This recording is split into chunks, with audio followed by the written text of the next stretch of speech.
नमस्कार, बहुत बहुत स्वागत करते हैं न्यूज 21 में आप सबका। आपके साथ मैं हूं ऋतिका पांडे। आज हमारे साथ आज की खास बातचीत में बहुत ही खूबसूरत और एक बहुत ही खूबसूरत कलाकारा हमारे साथ है। उनके बारे में हम कहेंगे कि देखिए, जब सुरों में तपस्या घुल जाए, जब हर राग में साधना मुस्कुराए, तो समझिए वो सिर्फ एक गायक नहीं, एक साधक मंच पर आया। आज हमारे साथ एक ऐसी ही साधिका है डॉक्टर श्रेया पांडे, जो कि सहायक आचार्य है संगीत में, जिन्होंने बचपन से ही सुरों को अपना संसार बनाया है और आज शास्त्रीय संगीत की शिक्षा, साधना और संवेदना को नई पीढ़ी तक पहुंचा रही हैं। तो सबसे पहले हम आपका श्रेया जी बहुत बहुत नमस्कार करेंगे, बहुत बहुत स्वागत करेंगे आपका। आपने हमारे लिए समय निकाला, बड़ा अच्छा लगा। हम काफी समय से आपसे बातचीत करना चाह रहे थे, मिलना भी चाह रहे थे। तो श्रेया जी, कैसा लग रहा है आपको? पहले तो ये जानना चाहेंगे।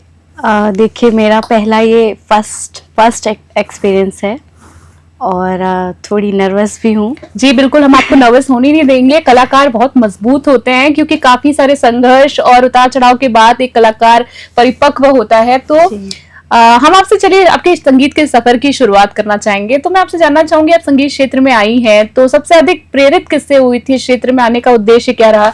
हर किसी का अपना एक मोटो होता है, उद्देश्य होता है। जी, मेरा संगीत का जो जीवन रहा है, मतलब मेरे माँ रहा है। जी, मेरी माँ का बहुत शौक था कि वो टीवी पर अपने बच्चों को देखे, उनको भी गाना बहुत अच्छा लगता है। तो वो मेरे घर में, मतलब मेरे दादा लोग थे, उन लोगों को नहीं पसंद था कि बच्चे म्यूजिक करें, स्पेशली लड़कियों के लिए होता है। और हम 3 बहन ही हैं, तो एक और ये भी प्रॉब्लम थी, बट मम्मी मेरी थोड़ी सी अगेंस्ट जाकर सबसे मुझे, हम लोगों को म्यूजिक सिखाने के लिए, मैं और मेरी बड़ी दीदी थी, उनको म्यूजिक सिखाने के लिए भेजा करती थी।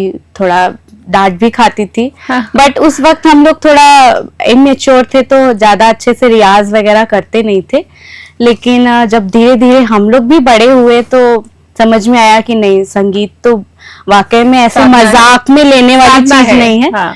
तो बस तभी से थोड़ा मैच्योर हुआ, दिमाग की लगा कि रियाज करना चाहिए। मम्मी बहुत डांटती थी, रियाज करो, बट नहीं होता था। बड़े होने के बाद समझ में आया कि रियाज एक साधना है और काफी मेहनत, कहते हैं ना तपस्या जिसको बोलते हैं, वो बिल्कुल तपस्या ही है। अगर कहने का मतलब है कि आपके जो जीवन की अगर मैं बात करूं, तो आपकी माँ का जो कहते हैं बहुत बड़ा एक सहयोग रहा है, भूमिका रही है। इस क्षेत्र में आप आगे आई, उसके बाद फिर आपको धीरे धीरे सपोर्ट मिला।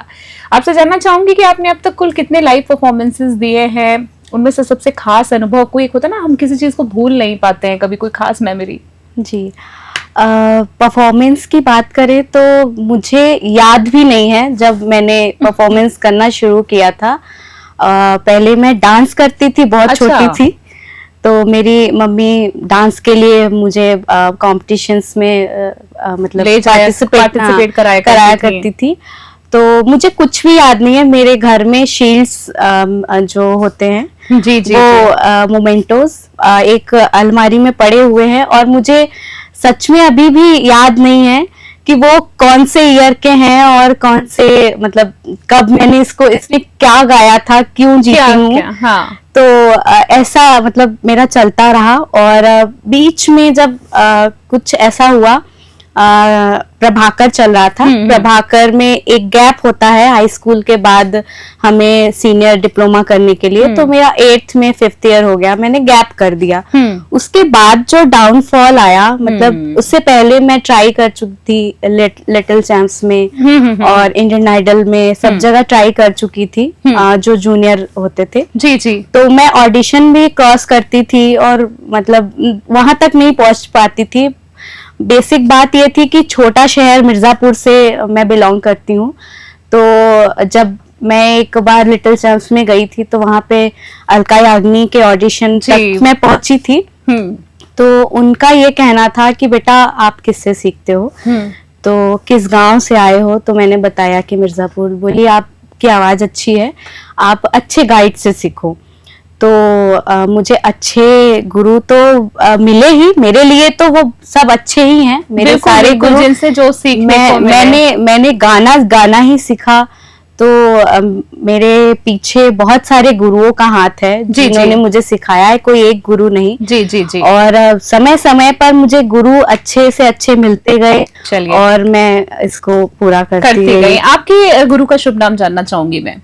अभी मेरे जो गुरु हैं डॉक्टर राम शंकर सर, वो दादा गुरु पंडित राम रंग जी, पंडित राम आश्रय झा जी के शिष्य हैं। तो अभी वो मेरे गाइड के तौर पे भी आपको और सपोर्ट कर रहे हैं, सुपरवाइजर भी रहे हैं हमारे पीएचडी के। तो अभी मैं उनसे ही जो सीख रही हूँ और सीख रही हूँ। चलिए, बहुत बढ़िया बात है। आपका संगीत का जो सफर है हमेशा संगीत में रहे और आप बहुत उन्नति करें, हम तो यही चाहेंगे।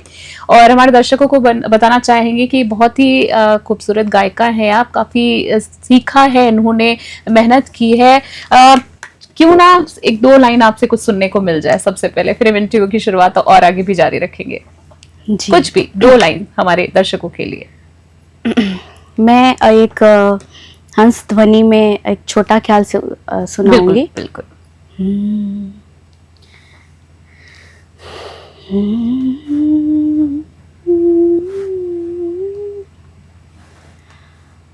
लागी लगन सखी पति सन, लागी लगन सखी पति सन, परम सुखाति आनंदन लागी लगन सखी पति सन, लागी लगन सखी पति सन।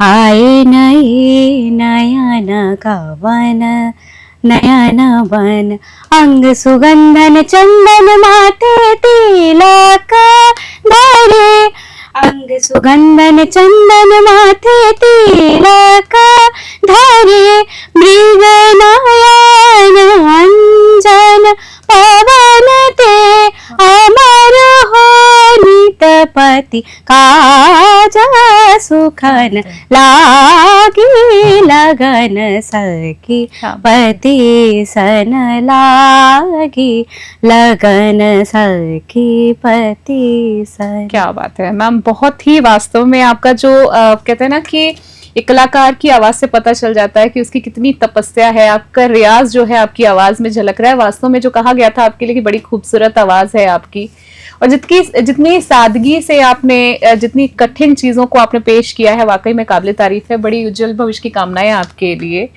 आपसे जानना चाहूंगी, अगर हम इस चीज की शुरुआत अगर बात करें अगर हम, तो आपको भारतीय शास्त्रीय संगीत के किस घराने से विशेष लगाव, क्योंकि आपने अभी राग इतनी खूबसूरत सुनाई है, तो रागों का बड़ा महत्व होता है।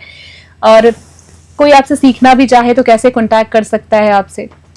जी मैं बता दूं ऑनेस्टली, मैं कोई घराने पे विश्वास नहीं करती हूँ। ठीक है, अपना अपना। और अभी जो मेरे गाइड भी हैं वो कोई घराना, उनके दादा गुरु मतलब मेरे जो दादा गुरु हैं उनका कोई घराना नहीं था। और आज भी बड़े बड़े शास्त्रीय संगीतज्ञ पंडित रामरंग जी की पुस्तक, उनकी कंपोजिशंस गाते हैं और आप हर जगह सुन लोगे, हर क्लासिकल कॉन्सर्ट्स में सुनोगे, उनकी बंदिशें आपको सुनने को मिल ही जाएंगी। बिल्कुल। तो मेरा कोई राग घराने से रिलेटेड नहीं है, बट हाँ ये है कि सभी घराने अपने अपने लिए खास हैं, खासियत रहती है हर। जी जी जी बिल्कुल। तो आपसे कोई कांटेक्ट करना चाहे, लाइक अगर बच्चे वगैरह सीखना चाहें आपसे, कोई किसी भी एज में अगर आपसे सीखना चाहे तो कैसे कांटेक्ट कर सकते हैं? जी मैं नंबर अभी शेयर कर सकती हूँ, आप नंबर जी प्लीज आप बता दें हमारे दर्शकों को, बोल सकती हैं आप? 8787959242 ये मेरा नंबर है। इस पे आपसे कांटेक्ट कर सकते हैं और सीख सकते हैं। बिल्कुल। आपकी अगर मैं थोड़ी तकनीकी प्रदर्शन और आपके जब आपने अभी तक कितना काम किया उसकी बात करूं, तो हमने सुना है कि आप हारमोनियम, तबला और पियानो में भी दक्ष हैं। बहुत बड़ी बात है, कितनी अच्छा आप गाती हैं, उसके बाद भी परिपक्व हैं आप। तो आप किस तरीके से, अगर मैं आपकी सिंगिंग में बात करूं, तो कितना यूजफुल है और कितना जरूरी है बच्चों के लिए भी सीखना, कंप्लीट होना, कंप्लीट पैकेज बनना? बिल्कुल। कोई भी इंस्ट्रूमेंट मैंने सीखा नहीं है वैसे। अच्छा।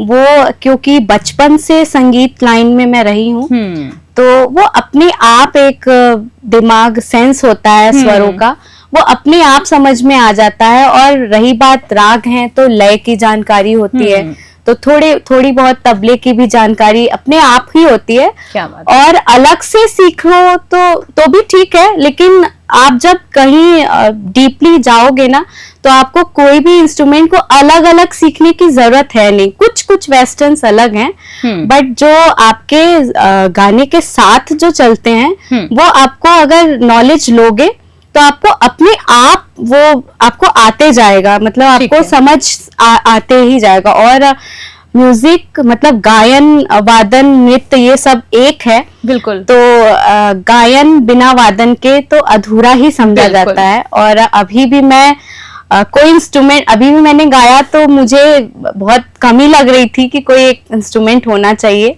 जी, इंस्ट्रूमेंट की बात चली रही है तो मैं बताना चाहूंगी कि मैम अपने साथ एक छोटा सा स्पीकर भी कैरी करके लाई थी, पर कई बार कुछ तकनीकी चीजों की वजह से मैंने ही उनको बोला कि मैम आज हम आपसे ऐसे सुनते हैं, अगली बार एक अच्छा सेशन हम जो फिर से रखेंगे।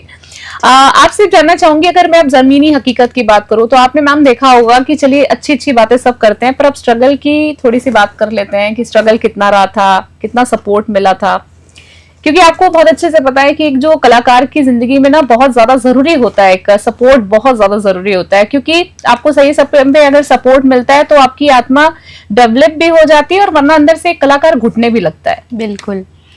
सपोर्ट के लिए तो मैं मेरे परिवार को बिल्कुल क्रेडिट दूंगी कि अगर उन्होंने सपोर्ट नहीं किया होता तो मैं म्यूजिक लाइन में और आगे बढ़ी नहीं होती। मैं 12th के बाद म्यूजिक नहीं लेना चाहती थी, बट मेरे बड़े पापा, बड़ी मम्मी सबने मतलब मुझे कहा कि म्यूजिक में अच्छी हो और म्यूजिक से ही आगे बढ़ो, पढ़ाई भी म्यूजिक से ही करो, तो एक अच्छे जगह पे पहुंचने का ज्यादा चांस है। और स्ट्रगल की बात मैं कहूँ तो स्ट्रगल तो उस तरह का स्ट्रगल नहीं है, बट बहुत ही ज्यादा जिसको कहते हैं हार। हाँ जी, हार का सामना करना पड़ता है कलाकार। और ये हार बार बार होना रिपीटेड मोड्स पे, वो डिमोटिवेशन के उसमें चला जाता है कि लाइक हम एक कंपटीशन में गए, हार गए, दूसरे कंपटीशन में हार गए, सिलेक्शन तो नहीं हो पाया। जो बचपन से लेकर 8th 9th क्लास तक कॉन्फिडेंस था वो सडनली धीरे धीरे खत्म हो गया।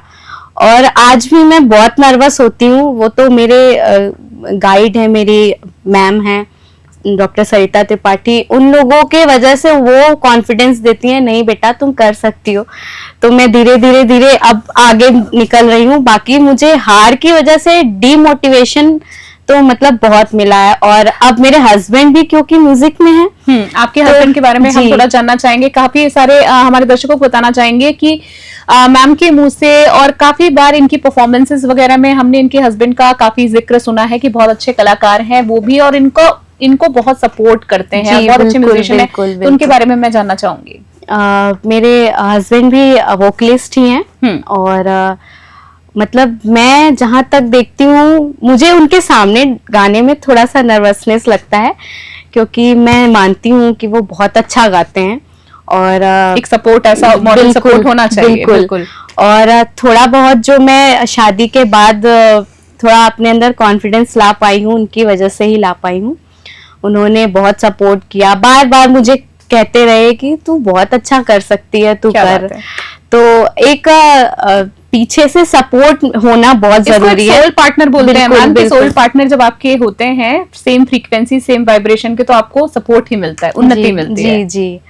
तो मैं हस्बैंड और ससुराल के परिवार, मतलब अगर उनका साथ नहीं होता तो वो मुझे ऐसे पीएचडी करना फिर जॉब करना, वो मुझे हमेशा से उन्होंने फ्री रखा कि लाइक तुम इतना करना चाहती हो तो करो, आगे बढ़ो, आगे बढ़ो। बिल्कुल। तो आपकी अब मैं थोड़ी शोध के बारे में बात करना चाहूंगी। आपने पीएचडी का जिक्र किया, तो मैं आपसे जानना चाहूंगी कि आपने किस पहलू पर सबसे ज्यादा ध्यान केंद्रित किया, अगर मैं आपसे बात करूं तो? मेरा पीएचडी मेन मैं जैसे कि मिर्जापुर से हूँ, तो ईस्ट यूपी टॉपिक मेरा था, पूर्वी उत्तर प्रदेश के लोक गीतों में भाव एवं रस वैविध्य। तो क्योंकि मेरा एमफिल भी संस्कार गीत पे था, लोकगीत के अंदर जो संस्कार के में गीत आते हैं उन पे था, तो मैंने इस वजह से लोकगीत को ही लेकर अपना PhD बनाया आपने। हाँ। और मैं यहाँ मानती हूँ कि लोकगीत एक परंपरा को जोड़कर रखता है, तो बिल्कुल, बहुत बिल्कुल। जरूरी है, यंग जनरेशन के लिए बहुत जरूरी है कि वो लोकगीत को भूले नहीं। जी जी। इतना डिजिटल होने के बावजूद भी लोकगीत आज भी हमारे घरों में हमारे वो रूट्स बिल्कुल हैं, उसको वो हमारी संस्कार है, वो हमारी अपब्रिंगिंग है। अगर हम उस चीज को भूल जाएंगे तो कहीं ना कहीं हम एकदम वेस्टर्न के उसमें चले जाते जा रहे हैं। यूट्यूब चला के हम अब सेरेमनीज कर रहे हैं। जी जी जी। तो मैं ये मानती हूँ कि लोकगीत या जो भी आपका ट्रेडिशनल, आप राजस्थान हो तो राजस्थान में जो ट्रेडिशनल सॉन्ग्स हैं, फोक सॉन्ग्स हैं, उनका नॉलेज होना या उनको गाना यूथ जनरेशन के लिए बहुत जरूरी है। बहुत जरूरी। यूथ जनरेशन की आपने बात की, आखिरी 2-3 सवालों में मैं आपसे जानना चाहूंगी कि यूथ की बात हो रही है, अब मैं इंस्टाग्राम की क्रांति की बात करती हूँ, सोशल मीडिया की क्रांति की बात करेंगे। सेम क्रांति शब्द इसलिए दे रहे हैं कि पहले कहा जाता था ना कि आपको भाई अगर मुंबई ही जाके आपका भला होगा, मुंबई जाएंगे तो ही आप कुछ कलाकार बन पाएंगे। तो आपको क्या लगता है कि क्या सोशल मीडिया आपको यहाँ से उठा के मुंबई पहुंचा सकता है? बिल्कुल बिल्कुल। मैं ये मेरे नोन में भी कुछ लोग हैं और वो सोशल मीडिया पे वीडियो बनाते आज बहुत अच्छे, मैं नाम नहीं लेना चाहूंगी, BHU के ही मेरे कुछ स्टूडेंट्स हैं जो आज बहुत अच्छा कर रहे हैं, सिर्फ और सिर्फ सोशल मीडिया का सही इस्तेमाल करके। बिल्कुल बिल्कुल। और कुछ भी ऑडनेस नहीं होना चाहिए। मेरा ये मानना है कि जो अच्छी चीज होती है वो दर्शकों को भी पसंद ही आती है। सही कानों तक एक समय पे पहुंच जाती है। बिल्कुल बिल्कुल। एक समय आता है कि सोशल मीडिया वो आपके टैलेंट को निखार देता है। बिल्कुल। आपसे जानना चाहूंगी कि जब आप छात्रों की प्रतिभा को कैसे निखारती हैं? ये कारण मैं आपसे इसलिए पूछ रही हूँ क्योंकि आपको पता होगा कि अभी हम जिक्र कर रहे थे तो मैंने आपसे अपना एक किस्सा शेयर किया था कि मतलब मेरे गुरुजी का ऐसा मानना है कि भाई जिस चीज की बीमारी उसी चीज का इलाज करो। तो आपके पास जो एक स्टूडेंट आते हैं तो आपकी टेक्निक क्या रहती है, मैं ये जानना चाहती हूँ, जो आपको बाकियों से अलग बनाती है और बच्चों के लिए जो फायदेमंद होती है? जैसे कि स्टूडेंट्स में सबके अपने अलग अलग, किसी को पिच का प्रॉब्लम होता है और कोई तो मतलब ना तो बिल्कुल नीचे गा सकता है ना तो बिल्कुल ऊंचा गा सकता है। हस्की आवाज होते हैं कुछ लोगों के, जो सिर्फ आपके मध्य सा से तार सा तक ही रहता है। तो मैं मानती हूँ कि उनके आवाज के अकॉर्डिंग उनको प्रैक्टिस करना चाहिए। लाइक कि अगर मेरी आवाज पतली है तो अगर हम मंद्र सप्तक में ज्यादा प्रैक्टिस करते जाएंगे तो हमारी आवाज मतलब एक बेस क्रिएट करेगी। ठीक है। तो शायद मे बी पिच धीरे धीरे आपका लो हो जाएगा, क्योंकि मैंने बहुत जगह भी सीखा है खुद भी, क्योंकि बचपन से लेके बड़े होते तक में बहुत सारे लोग टीचर्स आए हैं और मेरी आवाज वैसे बदली है। जी। लाइक कि मैं सबसे पहले एक मैम के पास गई थी, उनकी आवाज मोटी थी, मेरी आवाज भी मोटी हो गई। मतलब मैं भी ऐसे खड़ा मोटा टाइप गाने लगी। फिर मेरे टीचर बदले तो वो स्केल ऊंचा बताया उन्होंने, तो फिर मेरी आवाज ऊंचे स्केल की हो गई। तो एक अच्छे शिक्षक का सही गाइडेंस बहुत जरूरी है। अगर हमें सही गाइडेंस नहीं मिला तो कहीं ना कहीं आपकी आवाज भी आपके गाइड की तरह, मतलब आपके जो गुरु हैं वैसा शेप ले लेती है। बिल्कुल शेप ले लेती है और उनकी आवाज ही ऐसी है, इसलिए उनका अच्छा लगता है। बट हमने क्रिएट कर दिया, हमारी पर भी हमने नकल करके क्रिएट कर दिया, तो मे भी हमारी आवाज में वो बात ना आए। तो सबसे पहले जानने की बात, मतलब as a Guru, as a teacher, सबसे पहले जानना ये चाहिए कि बच्चे की स्केल क्या है, बच्चे का सबसे पहले जरूरी प्रॉब्लम क्या है, बस। तो वो प्रॉब्लम को सबसे पहले समझना, फिर उसके बाद उसको वैसी ही चीज सिखाना। सब तान नहीं गा सकते हैं, सब ध्रुपद नहीं गा सकते हैं, तो उनके हिसाब से। जी।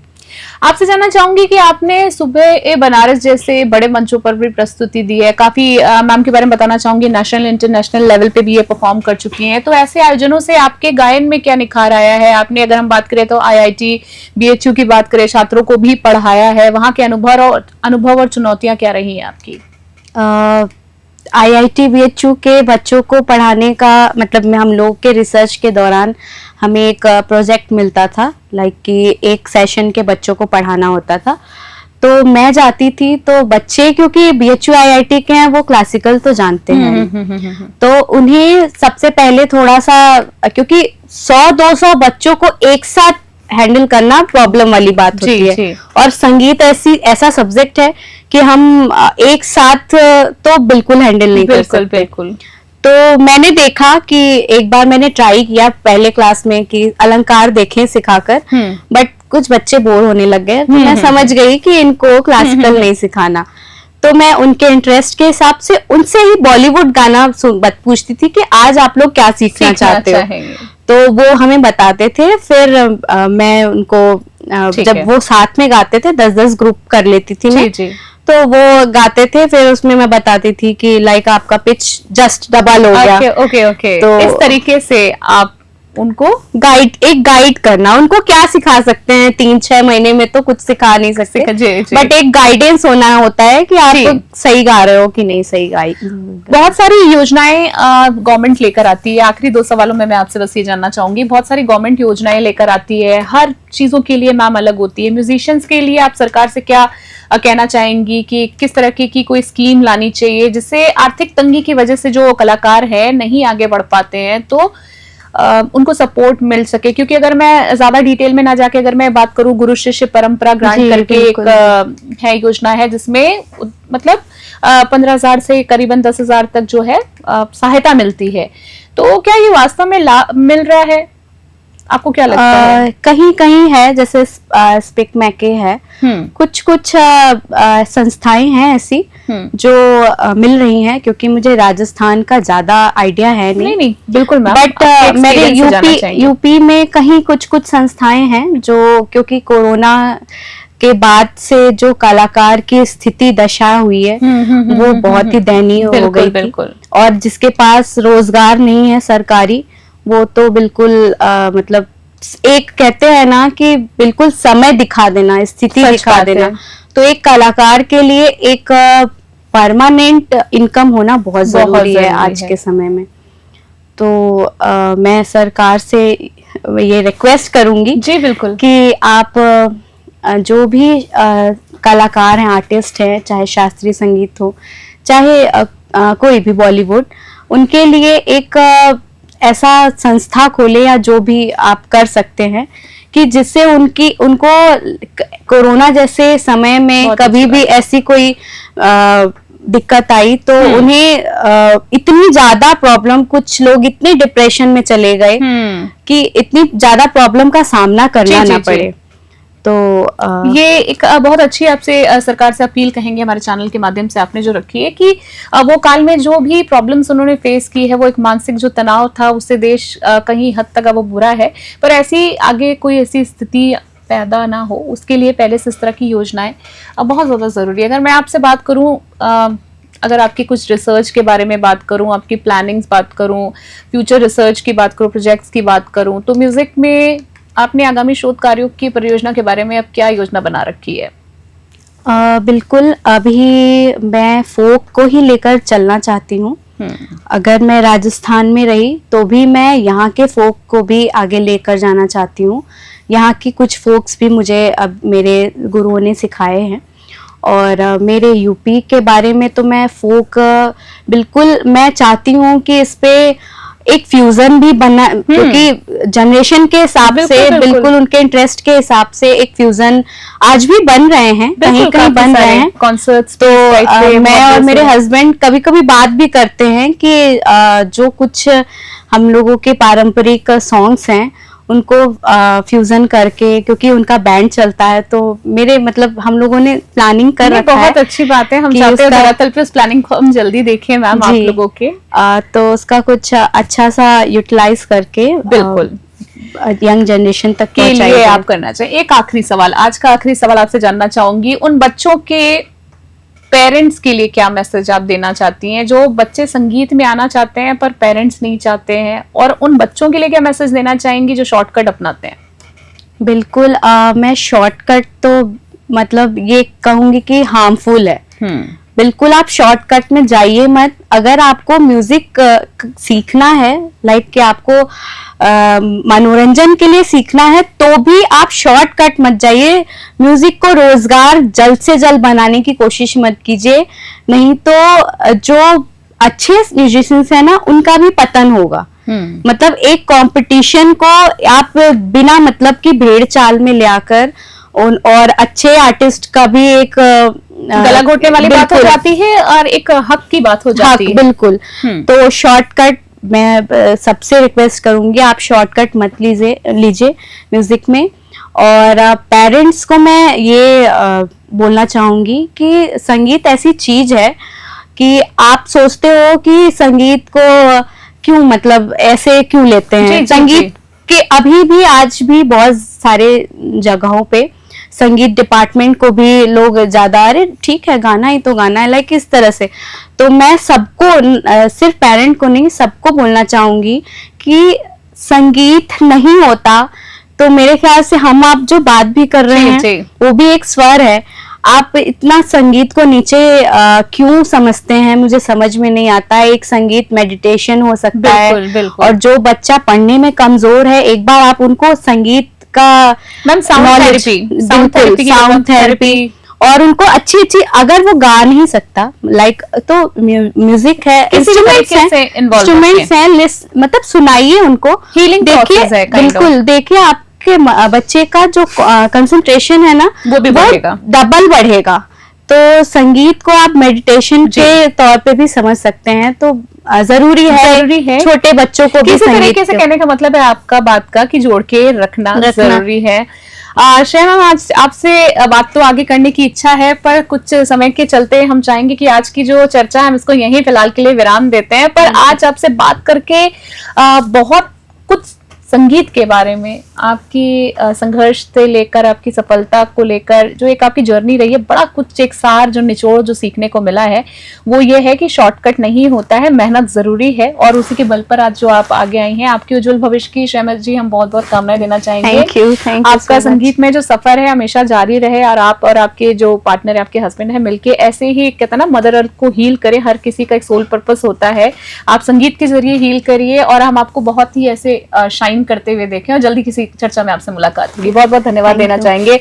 हमारे साथ थी डॉक्टर श्रेया पांडे, जो कि सहायक आचार्य हैं संगीत में। देखिए, कहते हैं ना कि कुछ लोग सिर्फ गाते नहीं है, हर रचना में जीवन की कहानी सुनाते हैं। डॉक्टर श्रेया पांडे की आवाज में वो अनुभव है जो मंच की सीमाओं से परे आत्मा तक पहुंचाता है। आज की बातचीत में हमने इन्होंने सिखाया है कि संगीत सिर्फ एक कला नहीं है, बल्कि एक साधना है जो जीवन को सुरों में ढाल देती है। तो अगली चर्चा में हम इसी तरह के एक खास मेहमान से मिलेंगे। आज की फिलहाल की खास चर्चा में इतना ही। इस तरह की तमाम और ताजा अपडेट्स के लिए देखते रहो बने रहे न्यूज़ 21 के साथ। तब तक के लिए नमस्कार, जय हिंद, जय भारत।